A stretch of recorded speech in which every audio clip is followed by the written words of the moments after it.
And hello there. Hopefully you can hear me okay. We have our lovely fire burning. I apologize for the delay in getting started. Some things happened during the week. I took a bit of a fall and I've had to rearrange things so that I can sit and read. It is not fun to fall, don't do it.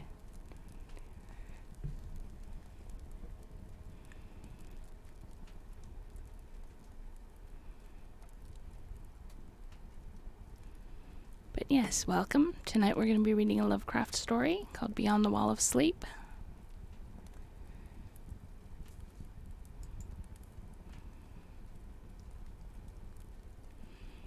And we will just get right into it. And again, I hope that you could hear me okay and everything, because I had to switch monitors around. So I've got the microphone in a strange position relative to me.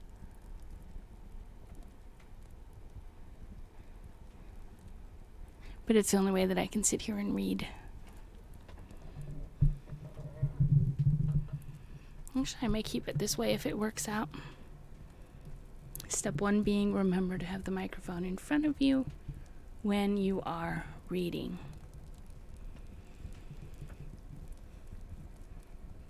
So we will just get right into this story, which is Beyond the Wall of Sleep by H.P. Lovecraft. I have frequently wondered if the majority of mankind ever paused to reflect upon the occasionally titanic significance of dreams, and of the obscure world to which they belong. I just realized I forgot to post in my own Discord that I was streaming. So let me go take care of that and make sure that it posted to Twitter about the stream. Not that I don't like talking to myself, because I do. Believe me, I do.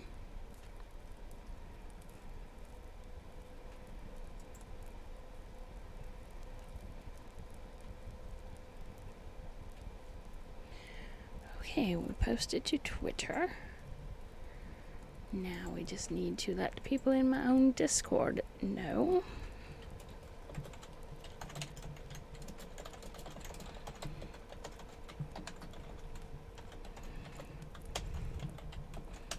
I are a pro streamer.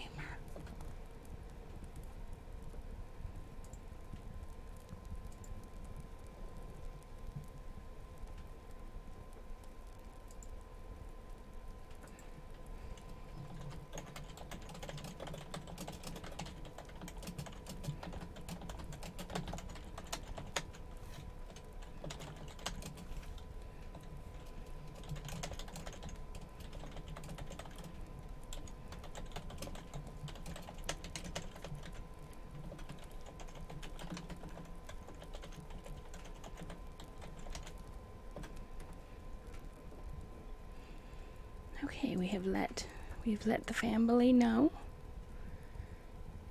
Now, on with our spoopy story time.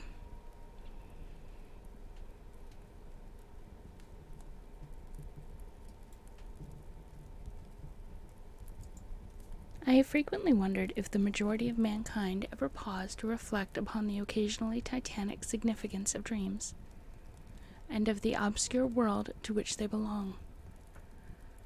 Whilst the greater number of our nocturnal visions are perhaps no more than faint and fantastic reflections of our waking experiences, Freud, to the contrary, with his puerile symbolism, there are still a certain remainder whose immundane and ethereal character permits of no ordinary interpretation, and whose vaguely exciting and disquieting effects suggest possible minute glimpses into a sphere of mental existence no less important than physical life, yet separated from that life by an all but impassable barrier. From my experience, I cannot doubt but that man, when lost to terrestrial consciousness, is indeed sojourning in another and uncorporeal life of far different nature from the life we know, and of which only the slightest and most indistinct memories linger after waking. From those blurred and fragmentary memories we may infer much, yet prove little. We may guess that in dreams life, matter, and vitality, as the earth knows such things, are not necessarily constant, and that time and space do not exist as our waking selves comprehend them. Sometimes I believe that this less material life is our truer life, and that our vain presence on the terraqueous globe is itself the secondary, or merely virtual, phenomenon.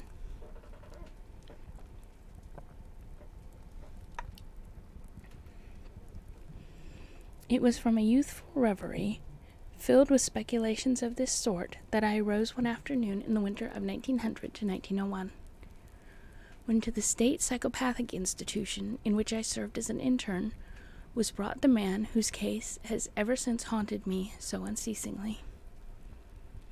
His name, as given on the records, was Joe Slater, or Slaughter,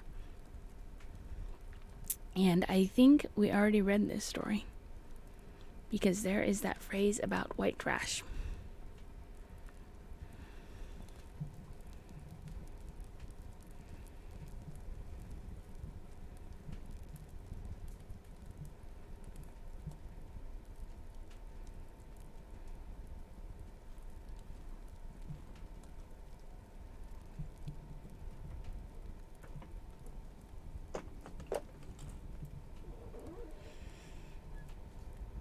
Yep, we already read that one, so let me try to find a story that we haven't already heard.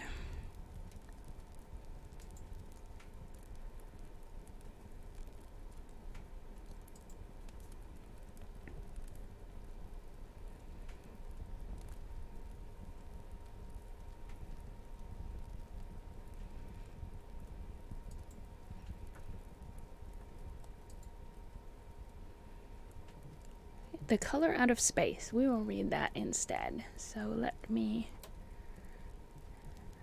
update my stream information.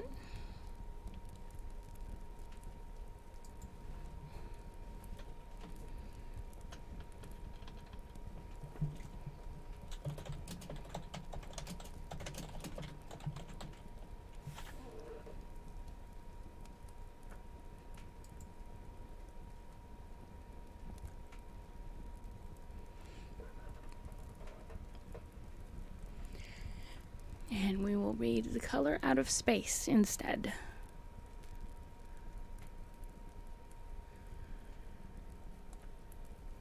West of Arkham, the hills rise wild, and there are valleys with deep woods that no axe has ever cut. There are dark, narrow glens where the trees slope fantastically, and where thin brooklets trickle without ever having caught the glint of sunlight. On the gentler slopes there are farms, ancient and rocky, with squat, moss-coated cottages brooding eternally over old New England secrets in the lee of great ledges. But these are all vacant now. The wide chimneys crumbling, and the shingled sides bulging perilously beneath low gambrel roofs. The old folks have gone away, and foreigners do not like to live here. French Canadians have tried it, Italians have tried it, and the Poles have come and departed. It is not because of anything that can be seen or heard or handled, but because of something that is imagined. The place is not good for the imagination, and does not bring restful dreams at night. It must be this which keeps the foreigners away, for old Ammi Pierce has never told them of anything he recalls from the strange days. Ammi, whose head has been a little queer for years, is the only one who still remains, or who ever talks of the strange days. And he dares to do this because his house is so near the open fields and the traveled roads around Arkham. There was once a road over the hills and through the valleys that ran straight where the blasted heath is now. But people ceased to use it, and a new road was laid, curving far towards the south. Traces of the old one could still be found amidst the weeds of a returning wilderness, and some of them will doubtless linger, even when half the hollows are flooded for the new reservoir. Then the dark woods will be cut down, and the blasted heath will slumber far below blue waters, whose surface will mirror the sky and ripple in the sun. And the secrets of the strange days will be one with the deep's secrets, one with the hidden lore of old ocean and all the mystery of primal earth. When I went into the hills and vales to survey for the new reservoir, they told me the place was evil. They told me this in Arkham, and because that is a very old town full of witch legends, I thought the evil must be something which grandams had whispered to children through centuries. The name Blasted Heath seemed to me very odd and theatrical, and I wondered how it had come into the folklore of a Puritan people. Then I saw that dark westward tangle of glens and slopes for myself, and ceased to wonder at anything besides its own elder mystery. It was morning when I saw it, but shadow lurked always there. The trees grew too thickly, and their trunks were too big for any healthy New England wood. There was too much silence in the dim alleys between them, and the floor was too soft with the dank moss and mattings of infinite years of decay. In the open spaces, mostly along the line of the old road, there were little hillside farms, sometimes with all the buildings standing, sometimes with only one or two, and sometimes with only a lone chimney or fast-filling cellar. Weeds and briars reigned, and furtive wild things rustled in the undergrowth. Upon everything was a haze of restlessness and oppression, a touch of the unreal and the grotesque, as if some vital element of perspective or chiaroscuro were awry. I did not wonder that the foreigners would not stay, for this was no region to sleep in. It was too much like a landscape of Salvator Rosa, too much like some forbidden woodcut in a tale of terror. But even all this was not so bad as the Blasted Heath. I knew it the moment I came upon it at the bottom of a spacious valley, for no other name could fit such a thing, or any other thing fit such a name. It was as if the poet had coined the phrase from having seen this one particular region. It must, I thought as I viewed it, be the outcome of a fire. But why had nothing new ever grown over those 5 acres of gray desolation that sprawled open to the sky like a great spot eaten by acid in the woods and fields? It lay largely to the north of the ancient road line, but encroached a little on the other side. I felt an odd reluctance about approaching, and did so at last only because my business took me through and past it. There was no vegetation of any kind on that broad expanse, but only a fine gray dust or ash which no wind seemed ever to blow about. The trees near it were sickly and stunted, and many dead trunks stood or lay rotting at the rim. As I walked hurriedly by, I saw the tumbler bricks and stones of an old chimney and cellar on my right, and the yawning black maw of an abandoned well, whose stagnant vapors played strange tricks with the hues of the sunlight. Even the long, dark woodland climb beyond seemed welcome in contrast, and I marveled no more at the frightened whispers of Arkham people. There had been no house or ruin near. Even in the old days, the place must have been lonely and remote. And at twilight, dreading to pass that ominous spot, I walked circuitously back to the town by the curving road on the south. I vaguely wished some clouds would gather, for an odd timidity about the deep sky voids above had crept into my soul.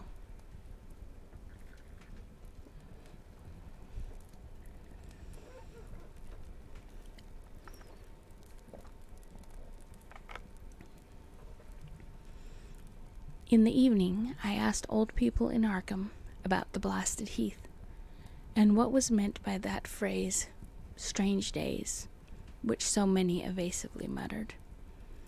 I could not, however, get any good answers, except that all the mystery was much more recent than I had dreamed. It was not a matter of old legendry at all, but something within the lifetime of those who spoke it. It had happened in the 80s, and a family had disappeared or was killed. Speakers would not be exact, and because they all told me to pay no attention to old Ami Pierce's crazy tales, I sought him out the next morning, having heard that he lived alone in the ancient tottering cottage where the trees first began to get very thick. It was a fearsomely archaic place, and had begun to exude the faint miasmal odor which clings about houses that have stood too long. Only with persistent knocking could I rouse the aged man, and when he shuffled timidly to the door, I could tell he was not glad to see me. He was not so feeble as I had imagined, but his eyes drooped in a curious way, and his unkempt clothing and white beard made him seem very worn and dismal. Not knowing just how he could best be launched on his tales, I feigned a matter of business, told him of my surveying, and asked vague questions about the district. He was far brighter and more educated than I had been led to think, and before I knew it had grasped quite as much of the subject as any man I had talked with in Arkham. He was not like other rustics I had known in the sections where reservoirs were to be. From him there were no protests at the miles of old wood and farmland to be blotted out, though perhaps there would have been had not his home lain outside the bounds of the future lake. Relief was all that he showed, relief at the doom of the dark ancient valleys through which he had roamed all his life. They were better under water now, better under water since the strange days. And with this opening his husky voice sank low, while his body leaned forward, and his right forefinger began to point shakily and impressively.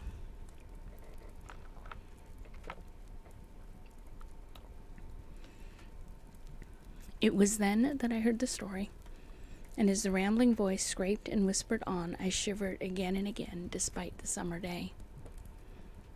Often I had to recall the speaker from ramblings, piece out scientific points which he knew only by a fading parrot memory of professors' talk, or bridge over gaps where his sense of logic and continuity broke down.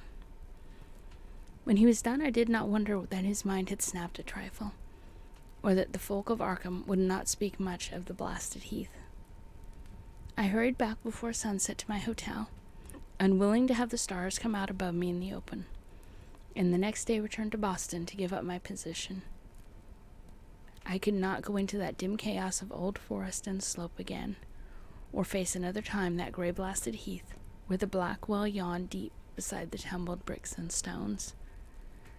The reservoir will soon be built now, and all those elder secrets will be safe forever under watery fathoms. But even then I do not believe I would like to visit that country by night. At least, not when the sinister stars are out, and nothing could bribe me to drink the new city water of Arkham. It all began, old Ami said, with the meteorite. Before that time there had been no wild legends at all since the witch trials, and even then these western woods were not feared half so much as the small island in the Miskatonic where the devil held court beside a curious stone altar older than the Indians. These were not haunted woods, and their fantastic dusk was never terrible till the strange days. Then there had come that white noontide cloud, that string of explosions in the air, and that pillar of smoke from the valley far in the woods. And by night all Arkham had heard of the great rock that fell out of the sky and bedded itself in the ground beside the well at the Nahir Gardner place. That was the house which had stood where the blasted heath was to come. The trim white Nahum Gardner house amidst its fertile gardens and orchards.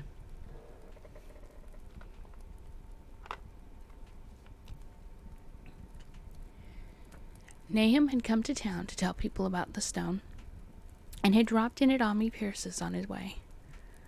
Ami was 40 then, and all the queer things were fixed very strongly in his mind.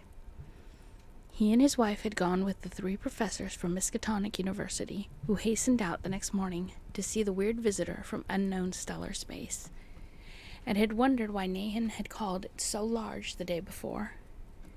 It had shrunk, Nahan said, as he pointed out the big brownish mound above the ripped earth and charred grass near the archaic well sweep in his front yard. But the wise man answered that stones do not shrink. Its heat lingered persistently, and Nahum declared it had glowed faintly in the night. The professors tried it with a geologist's hammer and found it was oddly soft. It was, in truth, so soft as to be almost plastic, and they gouged rather than shipped a specimen to take back to the college for testing. They took it in an old pail borrowed from Nahum's kitchen, for even the small piece refused to cool. On the trip back, they stopped at Amy's to rest, and seemed thoughtful when Mrs. Pierce remarked that the fragment was growing smaller and burning the bottom of the pail. Truly, it was not large, but perhaps they had taken less than they thought. The day after that, all this was in June of '82. The professors had trooped out again in a great excitement. As they had passed Amy's, they told him what queer things the specimen had done, and how it had faded wholly away when they put it in the glass beaker. The beaker had gone too, and the wise men talked of the strange stone's affinity for silicon. It had acted quite unbelievably in that well-ordered laboratory, doing nothing at all and showing no occluded gases when heated on charcoal, being wholly negative in the borax bead, and soon proving itself absolutely non-volatile at any producible temperature, including that of the oxygen-hydrogen blowpipe. On an anvil it appeared highly malleable, and in the dark its luminosity was very marked. Stubbornly refusing to grow cool, it soon had the college in a state of real excitement, and when upon heating before the spectroscope it displayed shining bands unlike any known colors of the normal spectrum, there was much breathless talk of new elements, bizarre optical properties, and other things which puzzled men of science are wont to say when faced by the unknown. Hot as it was, they tested it in a crucible with all the proper reagents. Water did nothing. Hydrochloric acid was the same. Nitric acid and even aqua reagia merely hissed and splattered against its torrid invulnerability. Ami had difficulty in recalling all these things, but recognized some solvents as I mentioned them in the usual order of use. There was ammonia and caustic soda, alcohol and ether, nauseous carbon disulfide, and a dozen others. But although the weight grew steadily less as time passed, and the fragment seemed to be slightly cooling, there was no change in the solvents to show that they had attacked the substance at all. It was a metal, though, beyond a doubt. It was magnetic, for one thing, and after its immersion in the acid solvents, there seemed to be faint traces of the Widmanstatin figures found on meteoric iron. When the cooling had grown very considerable, the testing was carried on in glass, and it was in a glass beaker that they left all the chips made of the original fragment during the work. The next morning, both chips and beaker were gone without a trace, and only a charred spot marked the place on the wooden shelf where they had been. All this the professors told Ami as they paused at his door, and once more he went with them to see the stony messenger from the stars, though this time his wife did not accompany him. It had now most certainly shrunk, and even the sober professors could not doubt the truth of what they saw. All around the dwindling brown lump near the well was a vacant space, except where the earth had caved in, and whereas it had been a good 7 feet across the day before, it was now scarcely 5. It was still hot, and the sages studied its surface curiously as they detached another and larger piece with hammer and chisel. They gouged deeply this time, and as they pried away the smaller mass, they saw that the core of the thing was not quite homogeneous. They had uncovered what seemed to be the side of a large colored globule embedded in the substance. The color, which resembled some of the bands on the meteor's strange spectrum, was almost impossible to describe, and it was only by analogy that they called it color at all. Its texture was glossy, and upon tapping it appeared to promise both brittleness and hollowness, One of the professors gave it a smart blow with a hammer, and it burst with a nervous little pop. Nothing was omitted, and all trace of the thing vanished with the puncturing. It left behind a hollow spherical space about 3 inches across, and all thought it probable that others would be discovered as the enclosing substance wasted away.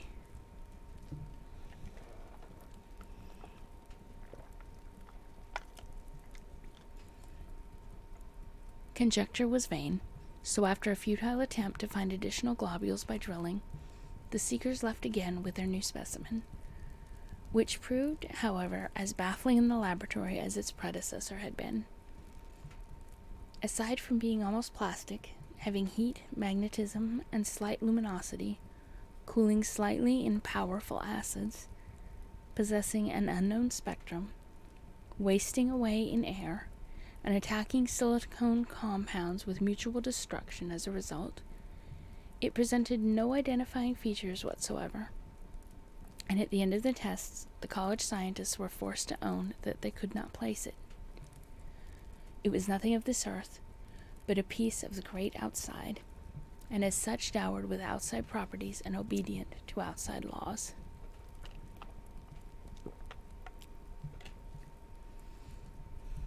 That night there was a thunderstorm, and when the professors went out to Nahum's the next day, they met with bitter disappointment.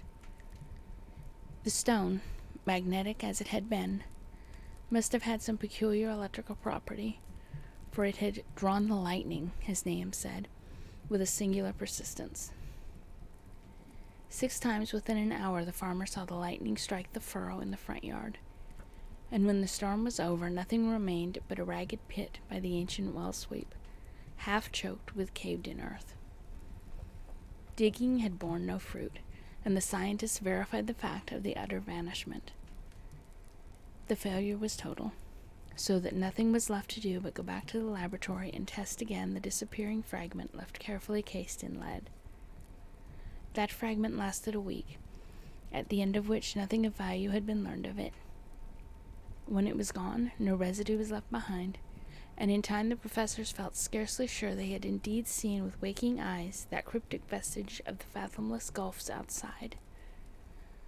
That lone, weird message from other universes and other realms of matter, force, and entity. As was natural, the Arkham papers made much of the incident with its collegiate sponsoring, and sent reporters to talk with Nathan Gardner and his family. At least one Boston daily also sent a scribe, and Nahum quickly became a kind of local celebrity. He was a lean, genial person of about 50, living with his wife and 3 sons on the pleasant farmstead in the valley. He and Ami exchanged visits frequently, as did their wives, and Ami had nothing but praise for him after all these years. He seemed slightly proud of the notice his place had attracted, and talked often of the meteorite in the succeeding weeks. That July and August were hot, and Nahum worked hard at his haying in the 10-acre pasture across Chapman's Brook, his rattling wain wearing deep ruts in the shadowy lanes between. The labor tired him more than it had in other years, and he felt that age was beginning to tell on him. Then fell the time of fruit and harvest. The pears and apples slowly ripened, and Nahum vowed that his orchards were prospering as never before. The fruit was growing to phenomenal size and unwonted gloss, and in such abundance that extra barrels were ordered to handle the future crop. But with the ripening came sore disappointment, for of all that gorgeous array of specious lusciousness, not one single jot was fit to eat. Into the fine flavor of the pears and apples had crept a stealthy bitterness and sickishness, so that even the smallest of bites induced a lasting disgust. It was the same with the melons and tomatoes, and Nahum sadly saw that his entire crop was lost. Quick to connect events, he declared that the meteorite had poisoned the soil, and thanked heaven that most of the other crops were in the upland lot along the road. Winter came early, and was very cold. Ami saw Nahum less often than usual, and observed that he had begun to look worried. The rest of his family, too, seemed to have grown taciturn, and were far from steady in their church-going, or their attendance at the various social events of the countryside. In this reserve or melancholy no cause could be found, though all the household confessed now and then to poorer health and a feeling of vague disquiet. Nahum himself gave the most definite statement of anyone when he said he was disturbed about certain footprints in the snow. They were the usual winter prints of red squirrels, white rabbits, and foxes, but the brooding farmer professed to see something not quite right about their nature and arrangement. He was never specific, but appeared to think that they were not as characteristic of the anatomy and habits of squirrels and rabbits and foxes as they ought to be. Ami listened without interest to this talk until one night when he drove past Nahum's house in his sleigh on the way back from Clark's Corners. There had been a moon, and a rabbit had run across the street, and the leaps of that rabbit were longer than either Ami or his horse liked. The latter, indeed, had almost run away when brought up by a firm rein. Thereafter, Ami gave Nahum's tales more respect, and wondered why the gardener dogs seemed so cowed and quivering each morning. They had, it developed, nearly lost the spirit to bark. In February, the McGregor boys from Meadow Hill were out shooting woodchucks, and not far from the Gardner place bagged a very peculiar specimen. The proportions of its body seemed slightly altered in a queer way impossible to describe, while its face had taken on an expression which no one ever saw in a woodchuck before. The boys were genuinely frightened, and threw the thing away at once, so that only their grotesque tales of it ever reached the people of the countryside. But the shying of the horses near Nahum's house had now become an acknowledged thing, and all the basis for a cycle of whispered legend was fast taking form.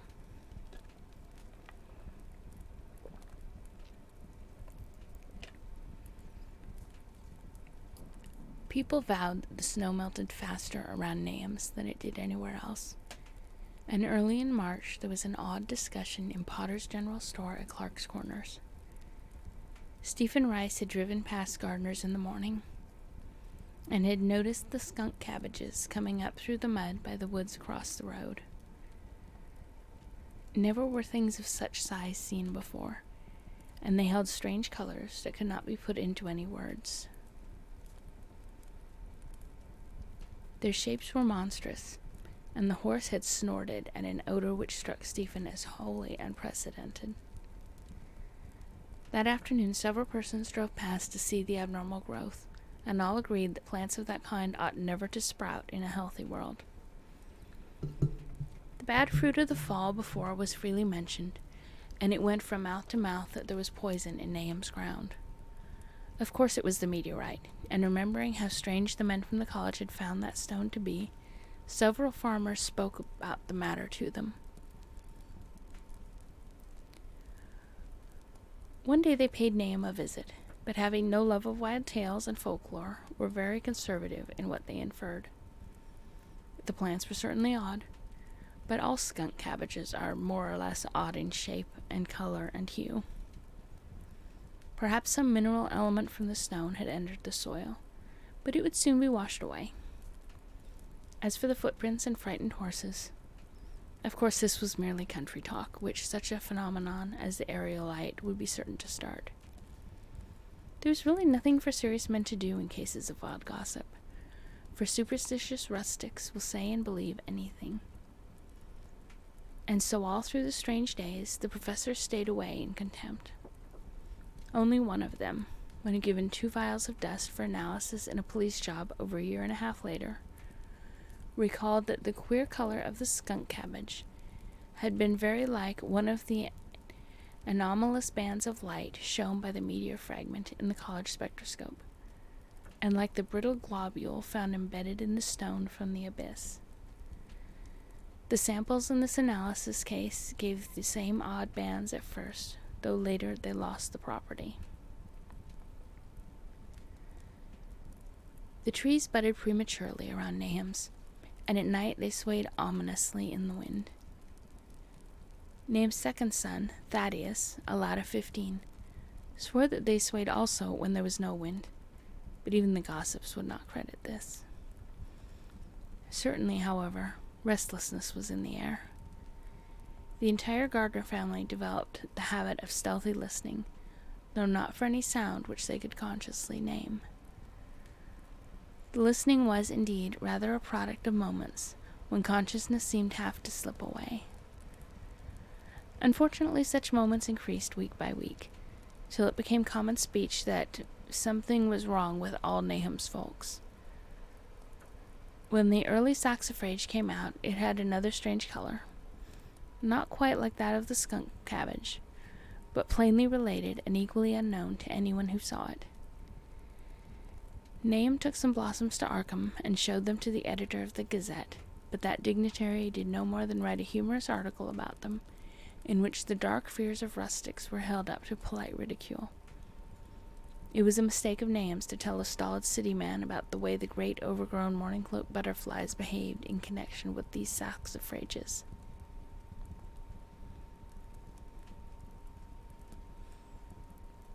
April brought a kind of madness to the country folk, and began that disuse of the road past Nahum's which led to its ultimate abandonment. It was the vegetation. All the orchard trees blossomed forth in strange colors, and through the stony soil of the yard and adjacent pasturage there sprang up a bizarre growth which only a botanist could connect with the proper flora of the region. No sane, wholesome colors were anywhere to be seen except in the green grass and leafage, but everywhere those hectic and prismatic variants of some diseased, underlying primary tone, without a place among the known tints of earth. The Dutchman's breeches became a thing of sinister menace, and the bloodroots grew insolent in their chromatic perversion. Ami and the gardeners thought that most of the colors had a sort of haunting familiarity, and decided that they reminded one of the brittle globule in the meteor. Nahum plowed and sowed the 10-acre pasture and the upland lot, but did nothing with the land around the house.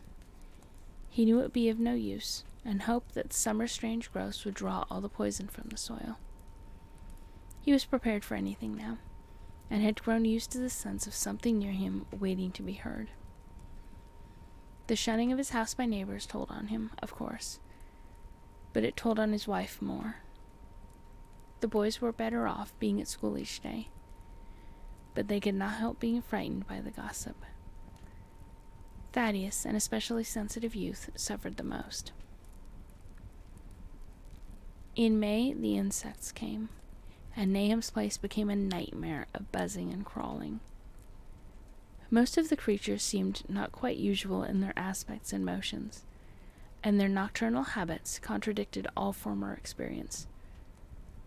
The gardeners took to watching at night, watching in all directions at random for something. They could not tell what. It was then that they all owned that Thaddeus had been right about the trees. Mrs. Gardner was the next to see it from the window as she watched the swollen boughs of a maple against a moonlit sky. The boughs surely moved, and there was no wind. It must be the sap. Strangeness had come into everything growing now. Yet it was none of Nahum's family at all who made the next discovery. Familiarity had dulled them, and what they could not see was glimpsed by a timid windmill salesman from Bolton, who drove by one night in ignorance of the country luncheons. What he told in Arkham was given a short paragraph in the Gazette, and it was there that all the farmers, Nahum included, saw it first.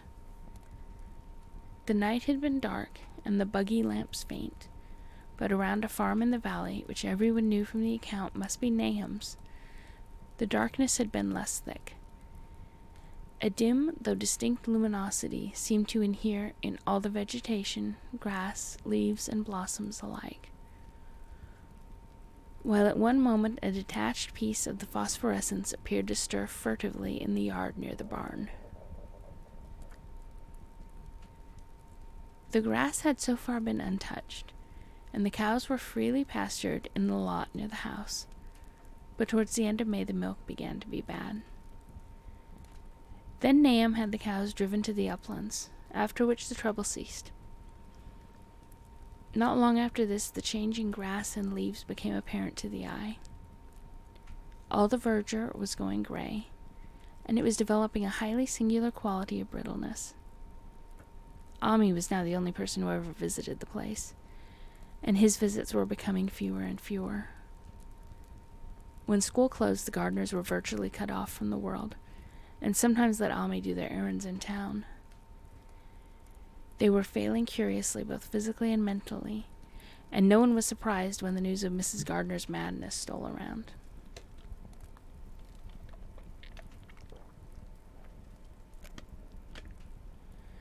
It happened in June, about the anniversary of the meteor's fall, and the poor woman screamed about things in the air which she could not describe.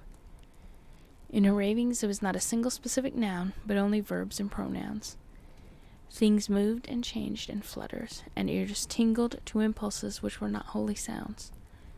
Something was taken away. She was being drained of something. Something was fastening itself on her that ought not to be. Someone must make it keep off. Nothing was ever still in the night. The walls and windows shifted.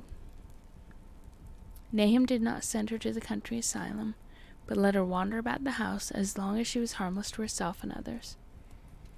Even when her expression changed, he did nothing. But when the boys grew afraid of her, and Thaddeus nearly fainted at the way she made faces at him, he decided to keep her locked in the attic. By July, she had ceased to speak and crawled on all fours, and before that month was over, Nahum got the mad notion that she was slightly luminous in the dark, as he now clearly saw it was the case with the nearby vegetation. It was a little before this that the horses had stampeded. Something had aroused them in the night, and their neighing and kicking in their stalls had been terrible. There seemed virtually nothing to do to calm them, and when Nahum opened the stable door, they all bolted out like frightened woodland deer. It took a week to track all but 4, and when found they had seemed to be quite useless and unmanageable. Something had snapped in their brains, and each one had to be shot for its own good.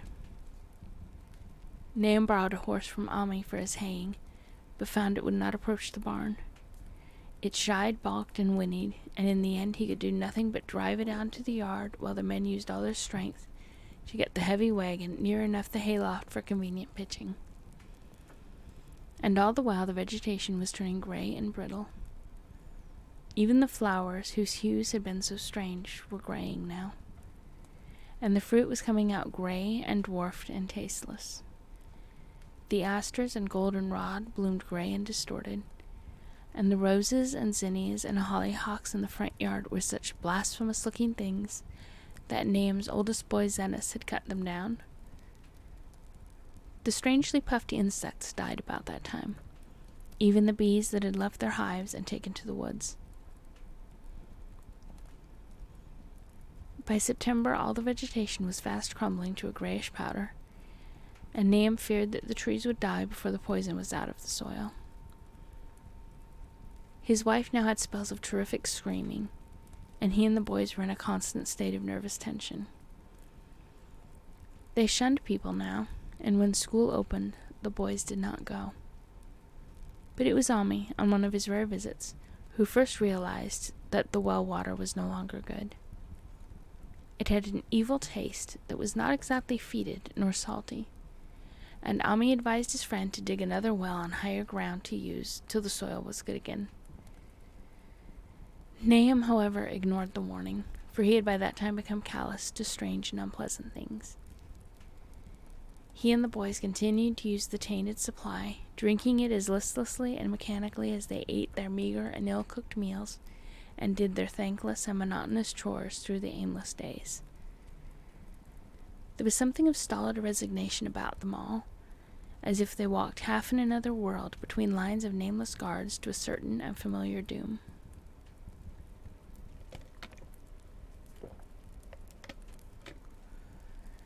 Thaddeus went mad in September, after a visit to the well. He had gone with a pail and had come back empty-handed, shrieking and waving his arms, and sometimes lapsing into an inane titter or a whisper about the moving colors down there. 2 in 1 family was pretty bad, but Nahum was very brave about it. He let the boy run about for a week until he began stumbling and hurting himself, and then he shut him in an attic room across the hall from his mother's. The way they screamed at each other from behind their locked doors was very terrible, especially to little Merwin, who fancied they talked in some terrible language that was not of earth. Merwin was getting frightfully imaginative, and his restlessness was worse after the shutting away of the brother who had been his greatest playmate. Almost at the same time, the mortality among the livestock commenced.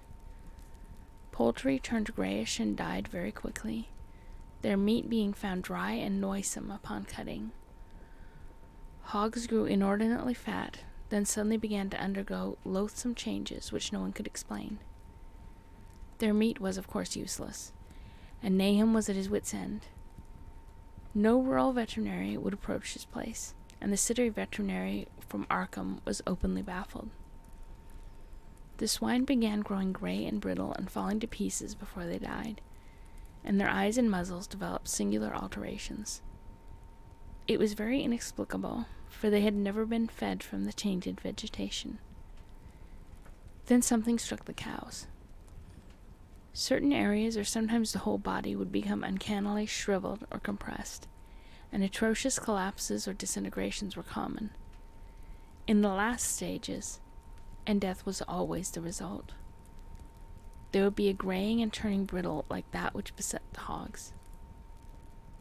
There could be no question of poison, for all the cases occurred in a locked and undisturbed barn. No bites of prowling things could have brought the virus, for what live beast on earth can pass through solid obstacles? It must be only natural disease. Yet what disease could wreak such results was beyond any mind's guessing.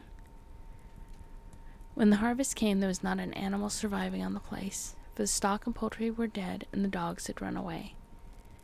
These dogs, 3 in number, had all vanished one night and were never heard of again. The cats had left some time before, but their going was scarcely noticed, since there now seemed to be no mice, and only Mrs. Gardner had made pets of the graceful felines. On the 19th of October, Nahum staggered into Ammi's house with hideous news. The death had come to poor Thaddeus in his attic room, and it had come in a way which could not be told. Nahum had dug a grave in the railed family plot behind the farm, and had put therein what he found. There could have been nothing from outside, for the small barred window and locked door were intact, but it was as much as it had been in the barn. Ammi and his wife consoled the stricken man as best they could, but shuddered as they did so. Stark terror seemed to cling round the Gardners and all they touched, and the very presence of one in the home was a breath from regions unnamed and unnameable. Ammi accompanied Nahum home with the greatest reluctance, and did what he might to calm the hysterical sobbing of little Merwin. Zenas needed no calming. He had come of late to do nothing but stare into space and obey what his father told him, and Ammi thought that his fate was very merciful. Now and then Merwin's screams were answered faintly from the attic, and in response to an inquiring look, Nahum said that his wife was getting very feeble. When night approached, Ammi managed to get away, for not even friendship could make him stay in that spot when the faint glow of the vegetation began, and the trees may or may not have swayed without wind. It was really lucky for Ammi that he was not more imaginative. Even as things were, his mind was bent ever so slightly, but had he been able to connect and reflect upon all the portents around him, he would inevitably have turned a mad maniac. In the twilight he hastened home, the screams of the mad woman and the nervous child ringing horribly in his ears. 3 days later, Nahum lurched into Ammi's kitchen in the early morning, and in the absence of his host stammered out a desperate tale once more, while Mrs. Pierce listened in a clutching fright. It was little Merwin this time. He was gone. He had gone out late at night with a lantern and pail for water, and had never come back. He'd been going to pieces for days, and hardly knew what he was about. Screamed at everything. There had been a frantic shriek from the yard then, but before the father could get to the door, the boy was gone. There was no glow from the lantern he had taken, and of the child himself no trace. At the time, Nahum thought the lantern and pail were gone too, but when dawn came, and the man had plodded back from his all-night search of the woods and fields, he had found some very curious things near the well. There was a crushed and apparently somewhat melted mass of iron, which had certainly been the lantern, while a bent bale and twisted iron hoops beside it, both half-fused, seemed to hint at the remnants of the pail. That was all. Nahum was past imagining, Mrs. Pierce was blank, and Ami, when he had reached home and heard the tale, could give no guess. Merwin was gone, and there would be no use in telling the people around, who shunned all gardeners now. No use either in telling the city people at Arkham, who laughed at everything. Thad was gone, and now Merwin was gone. Something was creeping and waiting to be seen and felt and heard. Nahum would go soon, and he wanted Ami to look after his wife and Zenas if they survived him. It must all be a judgment of some sort, though he could not fancy what for, since he had always walked uprightly in the Lord's ways, so far as he knew. For over 2 weeks, Ami saw nothing of Nahum, and then worried about what might have happened. He overcame his fears and paid the gardener place a visit. There was no smoke from the great chimney, and for a moment the visitor was apprehensive of the worst. The aspect of the whole farm was shocking. Grayish withered grass and leaves on the ground, vines falling in brittle wreckage from archaic walls and gables, and great bare trees clawing at the gray November sky with a studied malevolence, which Ami could not but feel had come from some subtle change in the tilt of the branches. But Nahum was alive after all. He was weak and lying on a couch in the low-ceiled kitchen, but perfectly conscious and able to give simple orders to Zenas. The room was deadly cold, and as Ami visibly shivered, the host shouted huskily to Zenas for more wood. Wood indeed was sorely needed, since the cavernous fireplace was unlit and empty, with a cloud of soot blowing about in the chill wind that came down the chimney. Presently Nahum asked him if the extra wood had made him any more comfortable, and then Ami saw what had happened. The stoutest cord had broken at last, and the hapless farmer's mind was proof against more sorrows. Questioning tactfully, Ami could get no clear data at all about the missing Zenas. In the well. He lives in the well, was all that the clouded father would say. Then there flashed across the visitor's mind a sudden thought of the mad wife, and he changed his line of inquiry. "Nabby? Why, here she is," was the surprised response of poor Nahum, and Ami soon saw that he must search for himself. Leaving the harmless babbler on the couch, he took the keys from their nail beside the door and climbed the creaking stairs to the attic. It was very close and noisome up there, and no sound could be heard from any direction. Of the 4 doors in sight, only one was locked, and on this he tried various keys on the ring he had taken. The 3rd key proved the right one, and after some fumbling, Ami threw open the low white door. It was quite dark inside, for the window was small and half obscured by the crude wooden bars, and Ami could see nothing at all on the wide planked floor. The stench was beyond enduring, and before proceeding further he had to retreat to another room and return with his lungs filled with breathable air. When he did enter, he saw something dark in the corner, and upon seeing it more clearly, he screamed outright. While he screamed, he thought a momentary cloud eclipsed the window, and a second later he felt himself brushed by as if some hateful current of vapor. Strange colors danced before his eyes, and had not a present horror numbed him, he would have thought of the globule in the meteor that the geologist's hammer had shattered. and of the morbid vegetation that had sprouted in the spring. As it was, he thought only of the blasphemous monstrosity which confronted him, and which all too clearly had shared the nameless fate of young Thaddeus and the livestock. But the terrible thing about this horror was that it very slowly and perceptibly moved as it continued to crumble. Ami would give me no added particulars to this scene, but the shape in the corner does not reappear in his tale as a moving object. There are things which cannot be mentioned, and what is done in common humanity is sometimes cruelly judged by the law. I gathered that no moving thing was left in that attic room, and that to leave anything capable of motion there would have been a deed so monstrous as to damn any accountable being to eternal torment. Anyone but a stolid farmer would have fainted and gone mad, but Ami walked consciously through that low doorway and locked the accursed secret behind him. There would be Nahum to deal with for now. He must be fed and tended, and removed to some place where he could be cared for. Commencing his descent of the dark stairs, Ami heard a thud below him.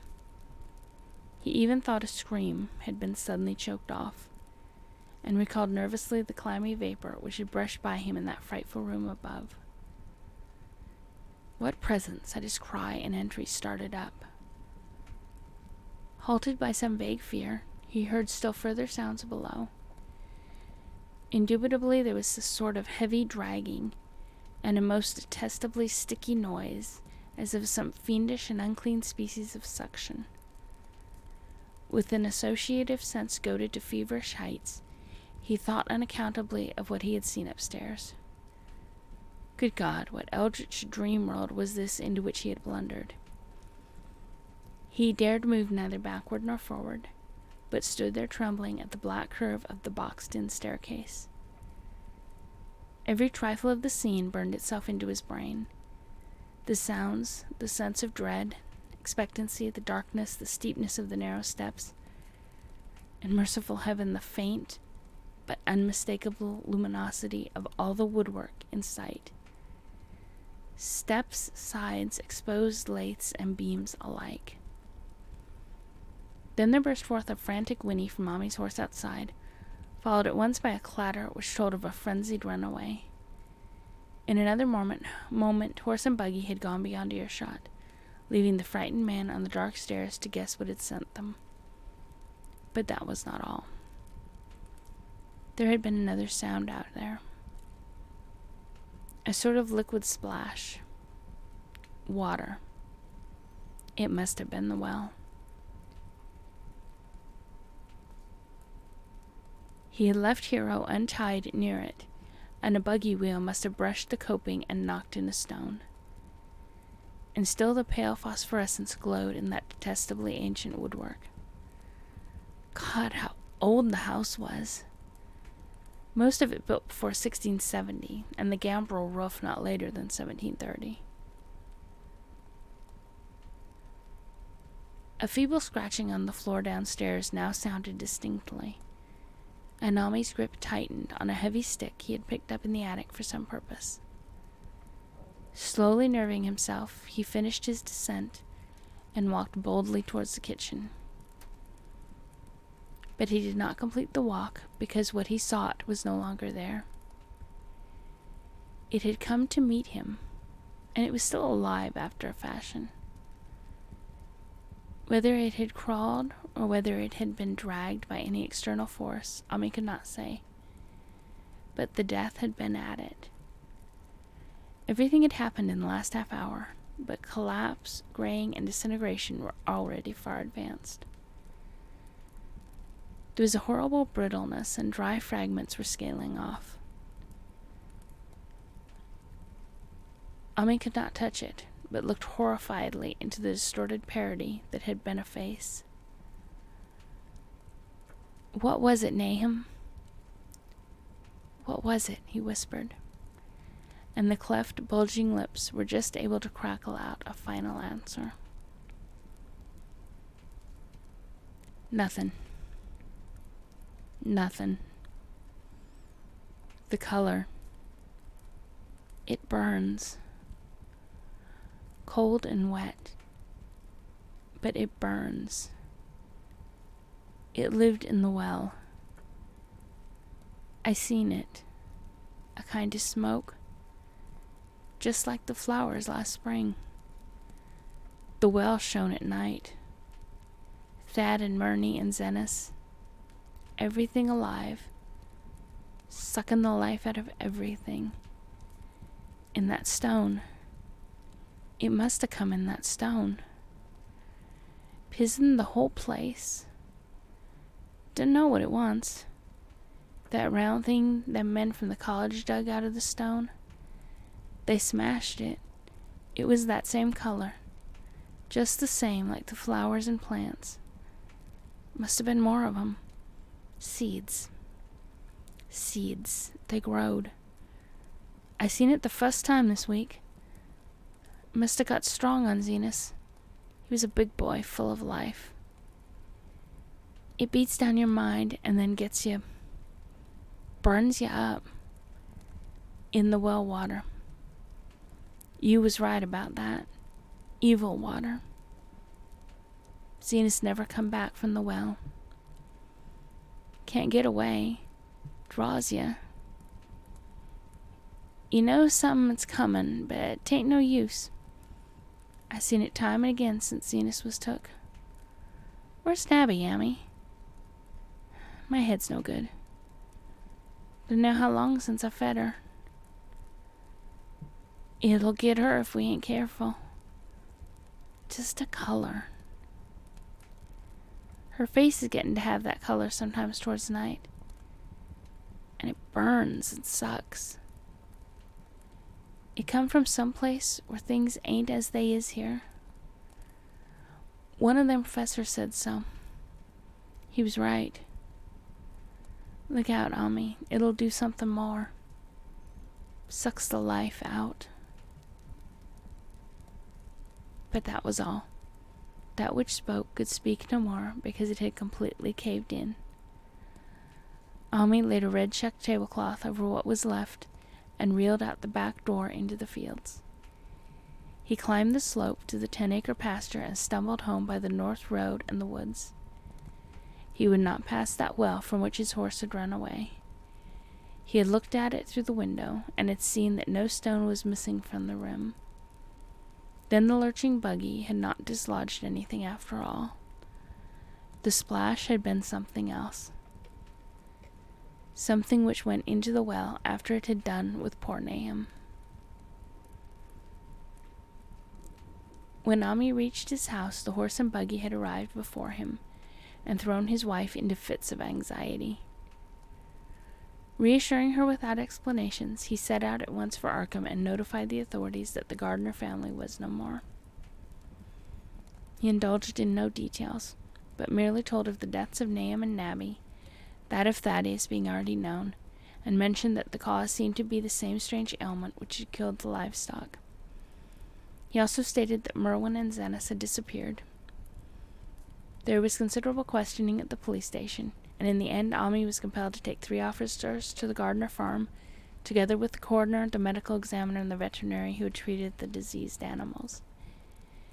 He went much against his will, for the afternoon was advancing, and he feared the fall of night over that accursed place.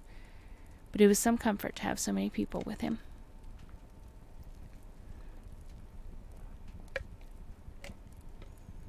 The 6 men drove out in a Democrat wagon, following Ami's buggy, and arrived at the pest-ridden farmhouse about 4 o'clock. Used as the officers were to gruesome experiences, not one remained unmoved at what was found in the attic and under the red check tablecloth on the floor below. The whole aspect of the farm, with its gray desolation, was terrible enough, but those 2 crumbling objects were beyond all bounds. No one could look long at them, and even the medical examiner admitted that there was very little to examine. Specimens can be analyzed, of course, so he busied himself in obtaining them. And here it develops that a very puzzling aftermath occurred at the college laboratory, where the 2 vials of dust were finally taken. Under the spectroscope, both samples give off an unknown spectrum, in which many of the baffling bands were precisely like those which the strange meteor had yielded in the previous year. The property of emitting this spectrum vanished in a month, the dust thereafter consisting mainly of alkaline phosphates and carbonates. Ami would not have told the men about the well if he had thought they meant to do anything then and there. It was getting towards sunset, and he was anxious to be away. But he could not help glancing nervously at the stony curb by the great sweep, and when a detective questioned him, he admitted that Nahum had feared something down there, so much so that he had never even thought of searching it for Merwin or Zenas.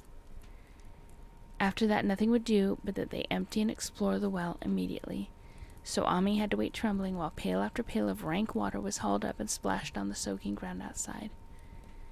The men sniffed in disgust at the fluid, and toward the last held their noses against the feeder they were uncovering. It was not so long a job as they had feared it would be, since the water was phenomenally low. There is no need to speak too exactly of what they found. Merwin and Zenas were both there, in part, though the vestiges were mainly skeletal. There were also a small deer and a large dog in about the same state, and a number of bones of smaller animals. The ooze and slime at the bottom seemed inexplicably porous and bubbling, and a man who descended on handholds with a long pole found that he could sink the wooden shaft to any depth in the mud of the floor without meeting any solid obstruction. Twilight had now fallen, and lanterns were brought from the house. Then, when it was seen that nothing further could be gained from the well, everyone went indoors and conferred in the ancient sitting room, while the intermittent light of a spectral half-moon played wanly on the gray desolation outside. The men were frankly nonplussed by the entire case, and could find no convincing common element to link the strange vegetable conditions, the unknown disease of livestock and humans, and the unaccountable deaths of Merwin and Zenas in the tainted well. They had heard the common country talk, it is true, but could not believe that anything contrary to natural law had occurred. No doubt the meteor had poisoned the soil, but the illness of persons and animals who had eaten nothing grown in that soil was another matter. Was it the well water? Very possibly. It might be a good idea to analyze it. But what peculiar madness could have made both boys jump into the well? Their deeds were so similar, and the fragments showed that they had both suffered from the gray, brittle death. Why was everything so gray and brittle? It was the coroner, seated near a window overlooking the yard, who first noticed the glow about the well. Night had fully set in, and all the abhorrent ground seemed faintly luminous with more than the fitful moonbeams. But this new glow was something definite and distinct, and appeared to shoot up from the black pit like a softened ray from a searchlight, giving dull reflections in the little ground pools where the water had been emptied. It had a very queer color, and as all the men clustered round the window, Ami gave a violent start, for the strange beam of ghastly miasma was to him of no unfamiliar hue. He had seen that color before, and feared to think what it might mean. He had seen it in the nasty brittle globule in that aerolite 2 summers ago, had seen it in the crazy vegetation of the springtime, and had thought he had seen it for an instant that very morning against the small barred window of that terrible attic room where nameless things had happened. It had flashed there a second, and a clammy and hateful current of vapor had brushed past him. And then poor Nahum had been taken by something of that color. He had said so at the last, said it was the globule in the plants. After that had come the runaway in the yard and the splash in the well, and now that well was belching forth to the night a pale, insidious beam of that same demonic tint. It does credit to the alertness of Ami's mind that he puzzled even at that tense moment over a point which was essentially scientific. He could not but wonder at his gleaming on the same impression from a vapor glimpsed in the daytime, against a window opening on the morning sky, and from a nocturnal exhalation seen as a phosphorescent mist against the black and blasted landscape. It wasn't right. It was against nature, and he thought of those terrible last words of his stricken friend. It come from some place where things ain't as they is here. One of them professors said so. All 3 horses outside, tied to a pair of shriveling saplings by the road, were now neighing and pawing frantically. The wagon driver started for the door to do something, but Ami laid a shaky hand on his shoulder. "Don't go out there," he whispered. "There's more to this nor what we know. Nahum said something lived in the well that sucks your life out. He said it must be something growed from a round ball like one we all seen in the meteor stone that fell a year ago June. Sucks and burns, he said, and is just a cloud of color like that light out there now that you can hardly see and can't tell what it is. Nahum thought it feeds on everything living and gets stronger all the time. He said he's seen it this week. It must be something from way off in the sky, like the men from the college last year says the meteor stone was. The way it made and the way it works ain't like no way of God's world. It's something from beyond." So the men paused indecisively as the light from the well grew stronger, and the hitched horses pawed and whinnied in increasing frenzy. It was truly an awful moment, with terror in that ancient and accursed house itself. 4 monstrous sets of fragments, 2 from the house and 2 from the well in the woodshed behind, and that shaft of unknown and unholy iridescence from the slimy depths in front. Ami had restrained the driver on impulse, forgetting how uninjured he himself was after the clammy brushing of that colored vapor in the attic room. But perhaps it is just as well that he acted as he did.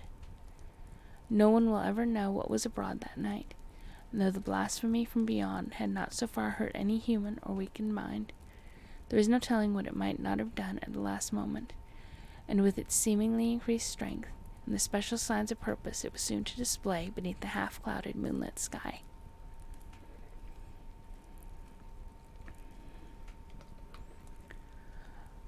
All at once one of the detectives at the window gave a short, sharp gasp. The others looked at him, and then quickly followed his own gaze upward to the point at which its idle straying had been suddenly arrested. There was no need for words. What had been disputed in country gossip was disputable no longer, and it is because of the thing which every man of that party agreed in whispering later on that the strange days are never talked about in Arkham. It is necessary to premise that there was no wind at that hour of the evening.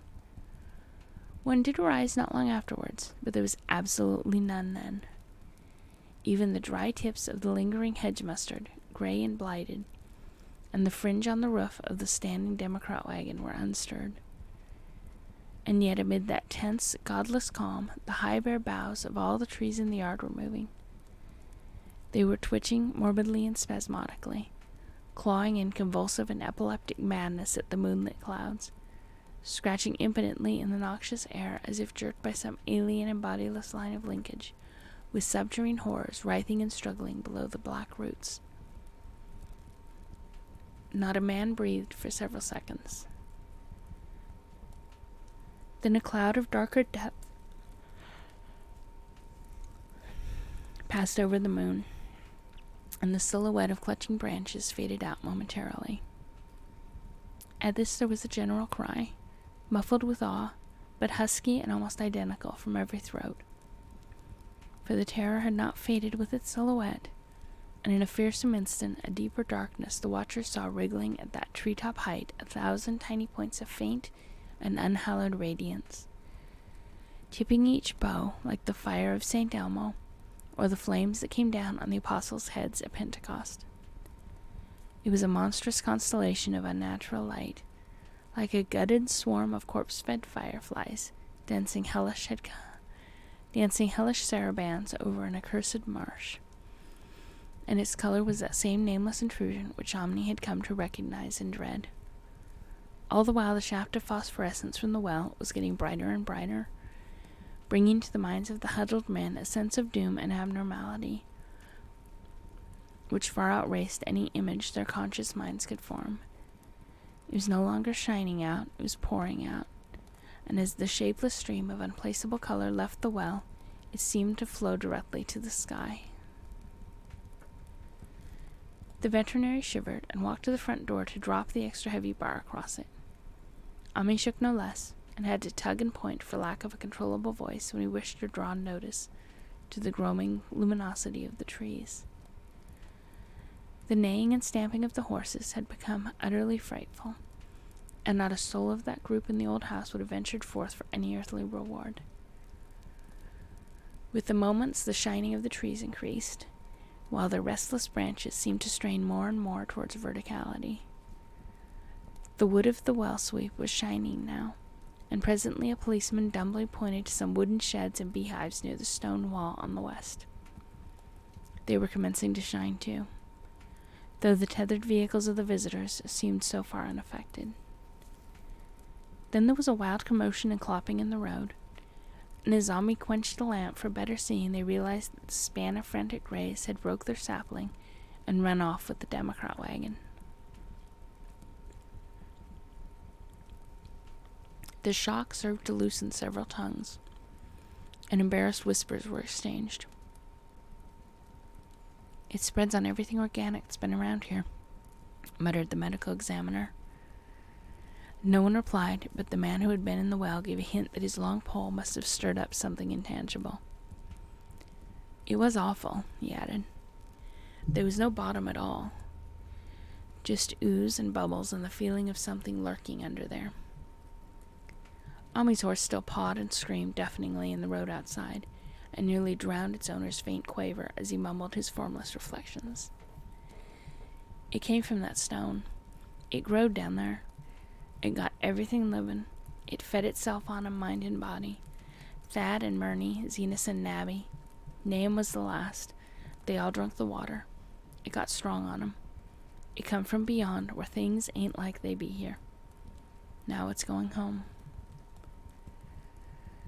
At this point, as the column of unknown color flared suddenly stronger and began to weave itself into fantastic suggestions of shape, which each spectator later described differently, there came from poor tethered hero such a sound as no man before or since ever heard from a horse.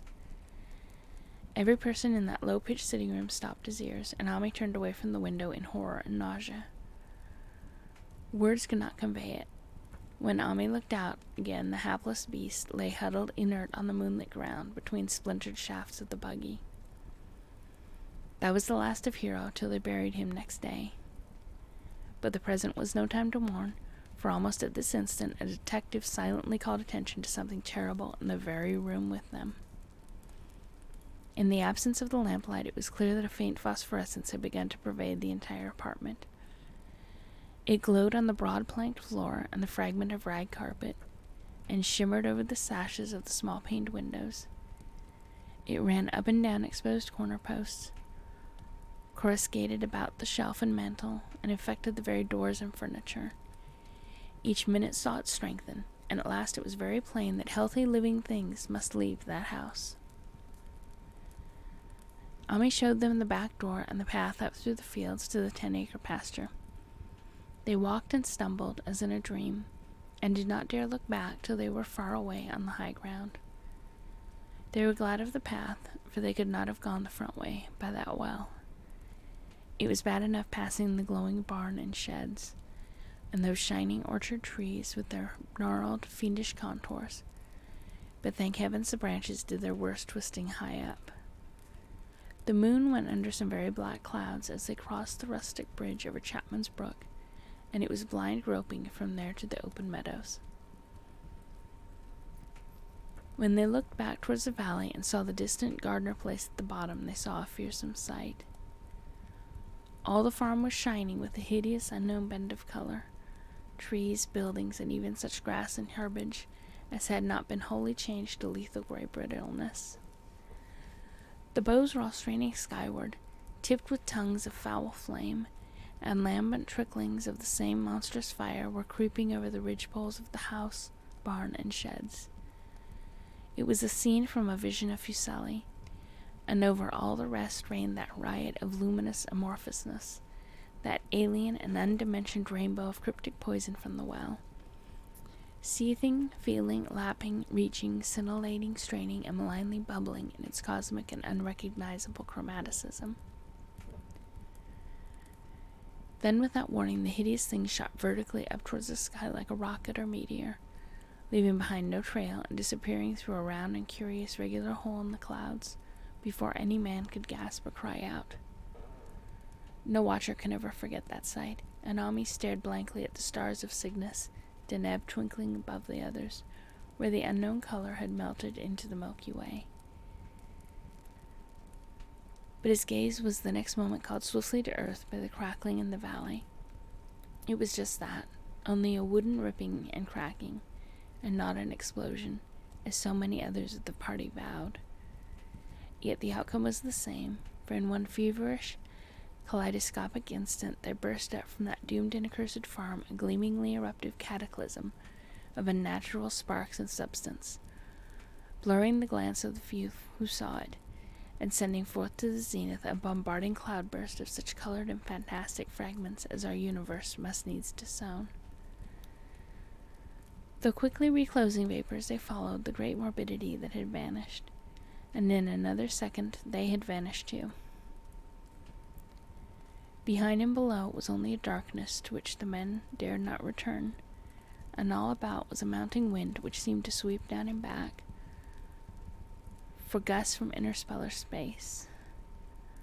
It shrieked and howled and lashed the fields and distorted woods in a mad cosmic frenzy, till soon the trembling party realized it would be no use waiting for the moon to show what was left down there at Nahant's.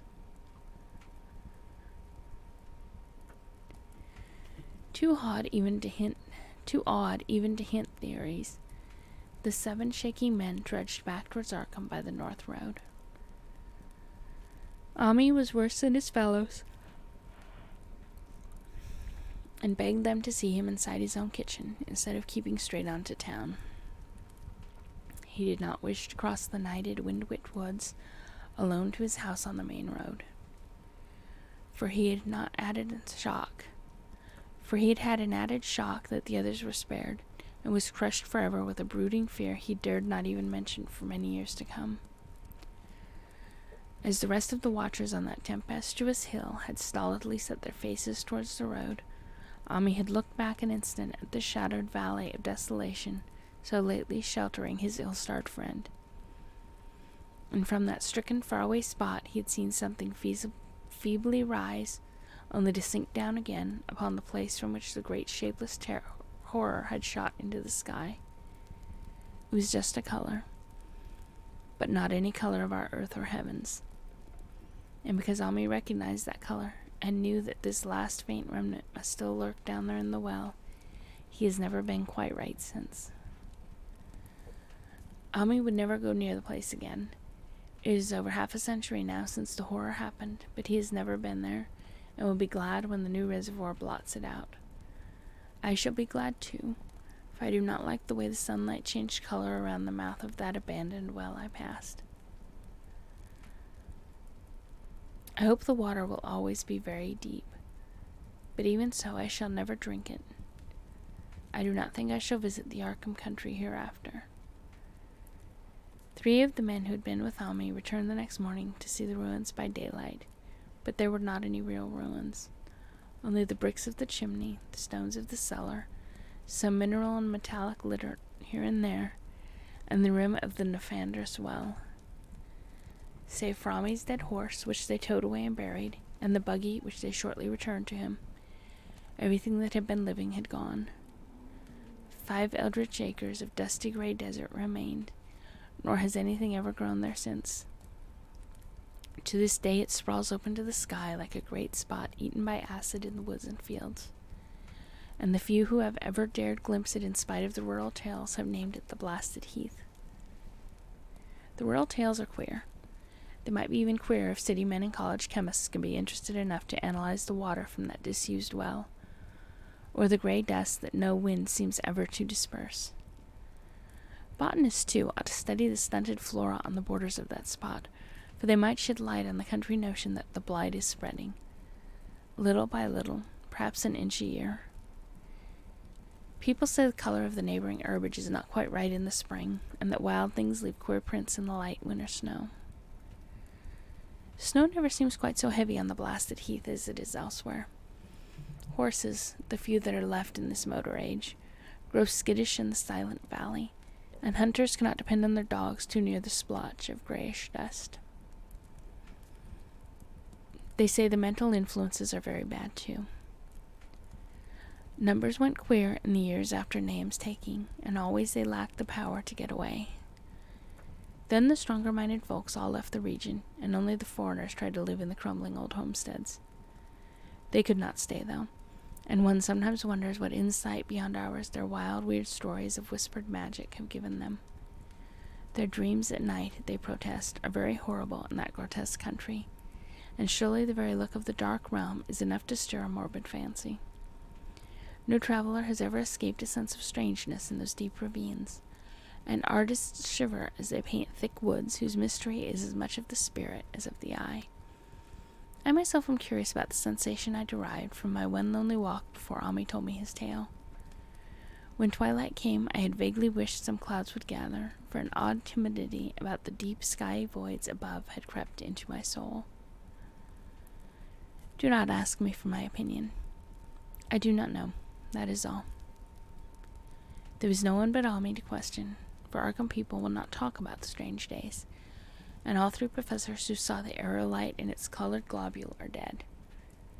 There were other globules, depend upon that.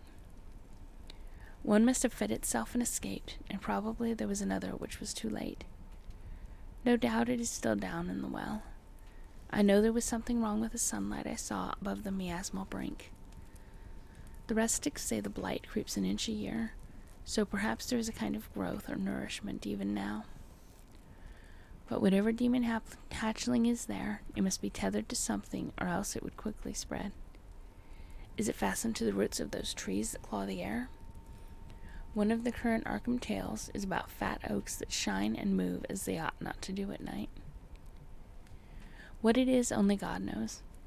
In terms of matter, I suppose the thing Ami described would be called a gas, but this gas obeyed laws that are not of our cosmos.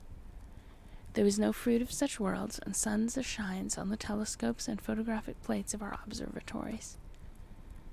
There was no breath from the skies whose motions and dimensions our astronomers measure or deem too vast to measure.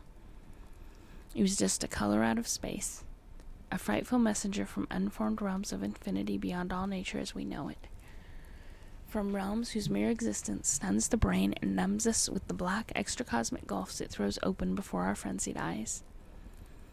I doubt very much if Ami consciously lied to me, and I do not think his tale was all a freak of madness as the townfolk had forewarned. Something terrible came to the hills and valleys on that meteor, and something terrible, though I know not in what proportion, still remains. I shall be glad to see the water come. Meanwhile, I hope nothing will happen to Ami. He saw so much of the thing, and its influence was so insidious. Why has he never been able to move away? How clearly he recalled those dying words of Nahum's. Can't get away. Draws ya. He knows something's comin', but 'tain't no use. Ami's such a good old man. When the reservoir gang gets to work, I must write the chief engineer to keep a sharp watch on him. I would hate to think of him as the gray, twisted, brittle monstrosity which persists more and more in troubling my sleep.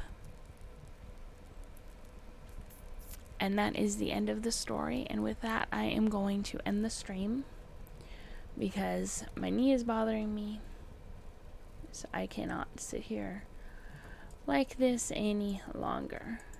So thank you for those who stuck around and listened, and I hope you have a great weekend, rest of your night, day, whatever it is for you, and I will try to stream some more again tomorrow. Take care of yourselves. Good night.